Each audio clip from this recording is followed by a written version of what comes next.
So when it comes to the Dragon Ball film franchise, it's definitely been one wild ride, especially over the last decade or so since the revival of the film franchise with Dragon Ball Battle of Gods. That was the movie that marked basically the end of the dry spell for Dragon Ball as a franchise post Dragon Ball Evolution that pretty much threw the entire franchise down the tubes, in the trash. It was basically one slap in the face to every freaking person that appreciated and enjoyed Dragon Ball anime, Dragon Ball franchise as a whole. And as it progressively kept on going, you know the history in case you don't. There was the Battle of Gods film, then they came out with Frieza's Resurrection, and everybody was like, wait a minute, what can Frieza do again? Like, yo, aren't we like a million billion times past him? And it's like, no, he just needs to train a little bit and he'll be alright. But yeah, he kind of was a joke in that one as well. And then following that, we had the new Dragon Ball anime. We had the new Dragon Ball Super series announced, and it started off with off-rip a re-adaptation of Battle of Gods and Resurrection F. Honestly, to this day, I still look at it like I kind of get the logic behind it. Like,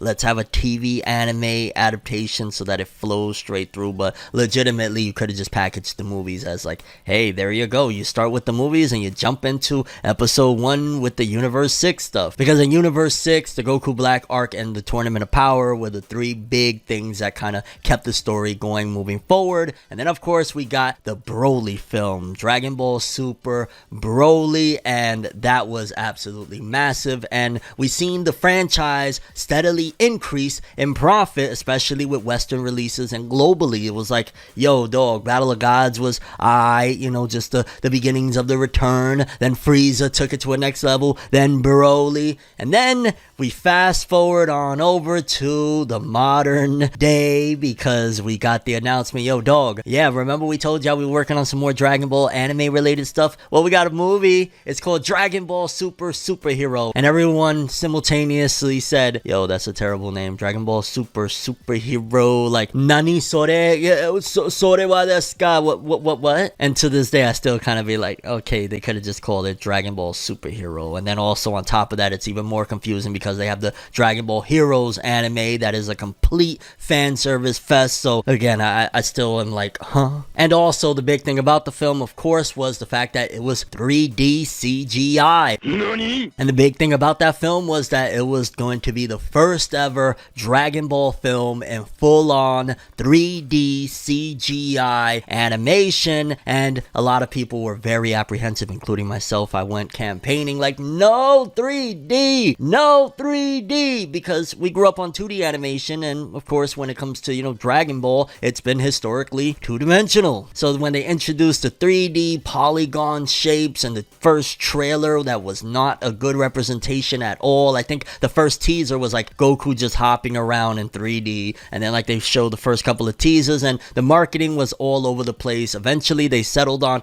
yes, we're gonna push full forward. This is the Gohan movie for the West. Gohan and Piccolo and Pan now being a little bit older, and the lead up to the movie was basically screaming that, yo dog, this is giving all the Gohan fans what they wanted. This is people that love Gohan and Piccolo. This is people that they want to see Gohan's child and how he interacts as a father. This was the film for people that did not want Goku and Vegeta to steal the show, even though they had their own segment despite not being anywhat so related to the main story. We got to see Goku and Vegeta have a fight, which was like, hey, y'all not gonna have them as a part of the core central point of this Dr. Hedo Red Ribbon Army, none of that stuff. Like, oh no, they won't be a part of that, but we'll give you a Goku versus Vegeta fight, and we'll give you an outcome that you'll never forget. And I know you're probably like, yo dog, why you gave me the history of Dragon Ball up until this point? Well, it's because we've just reached a landmark with the Dragon Ball Super Superhero movie film, because they just announced that it has crossed over with the release of the film in China, the $100 million mark. Now, while that is 150% an impressive feat, there are a lot of factors that make me look at it like, yo, those numbers kind of look funny in the light. Simply for starters, the fact that, hey, when it came out in the West, Dragon Ball Super Broly, it had 1,500 theaters. Dragon Ball Super Superhero, it had over 3,000 theaters. Dragon Ball Super Broly, it crossed over that 100 mil mark quite some time before it took Dragon Ball Super Superhero to do it. And just in general, let's take a little stats look at what the heck I'm talking about regarding the success of the Dragon Ball movie franchise, again, since the return with Battle of Gods. As you can see, again, Dragon Ball Superhero has finally surpassed $100 million worldwide. For comparison, Dragon Ball Super Superhero is sitting at 100.2 million, so it just about crossed the 100 million mark. But you go to Broly, and Broly did 131 million. And again, if you compare like the numbers from the West, and I could imagine probably a lot of other places as well, Broly was a lot more of a limited release, yet fans came clamoring in and made sure to worldwide make it 131 mil. If Broly had the same type of release that Dragon Ball Superhero had in terms of being readily available anywhere damn near you could go to a theater, you could have watched the Broly film, it probably would have done maybe even 200 mil, if I'm just being honest with you. The fact that Broly did more than Superhero and with less theaters is still a feat, and also still speaks volumes that, yeah, 3D is here, but it's not completely taking over. I mean, yeah, sure, it's bigger than the Resurrection F film that did only about 70 million worldwide, and of course bigger than Battle of Gods when the franchise was first making its return with 53 million. So yeah, it's double what the Battle of Gods movie did, and it's 30 million over Resurrection F. But in terms of from Broly to there, definitely a drop. But I guess another big determining factor on where this goes is going to be, well, okay, after Superhero, depending on how they look at the success, because $100 million, they're probably like, we don't care, we'll take it. It's not that far off from Broly, and moving forward, we don't have to really invest much money to create anything else if we do another 3D CG. Honestly, this could be the birth of Dragon Ball being a CGI 3D franchise moving forward. I'm just being totally honest with you, because even though, again, those numbers aren't the greatest in comparison to Broly and in comparison to the theatrical release or whatnot, they're still looking at it like this is viable, because now we don't got to invest damn near a penny into the next movie other than creating backgrounds and paying the voice actors. But in terms of art and animation, they have all the character models already. They got Goku, they got Vegeta, they got Gohan, they got Piccolo, they got Krillin, they got everybody already made. So yeah, next movie, even if it does, let's just say it goes all the way down to Resurrection F, $70 million or even less than that,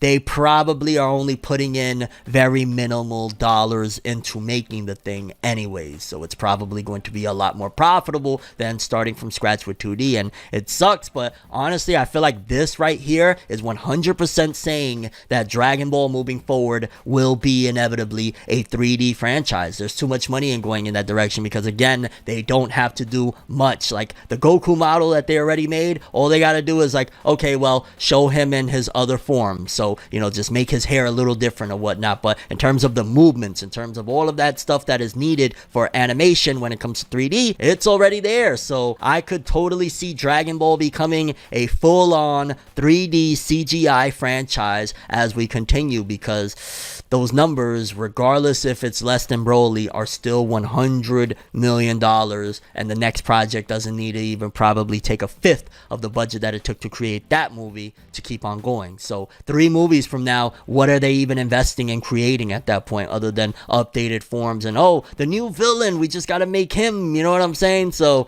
yeah, I wouldn't be surprised, and I'm not trying to scare you guys, but I honestly wouldn't be surprised if Dragon Ball becomes a full-blown 3D CG series going forward, because it's inevitable.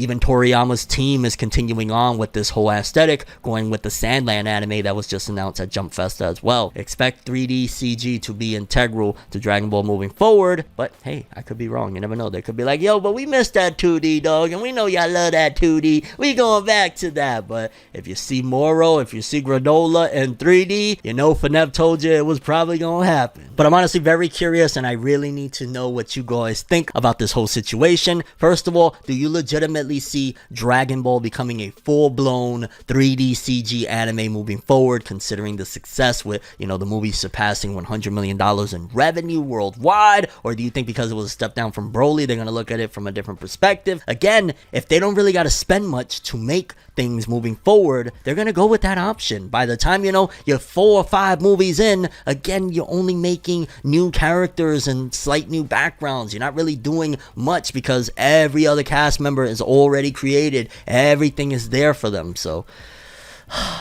it's gonna be a 3D world when it comes to Dragon Ball. And your overall thoughts and expectations for the franchise as we keep going. Again, the numbers are speaking and they're saying that Dragon Ball is going in a different direction. And if I'm wrong, I'm wrong, but I don't know. Kind of looks that way. So I have for this one. I'm ForneverWorld, and as always, people, have an awesome day. Subscribe and hit that bell to get more. Yeah!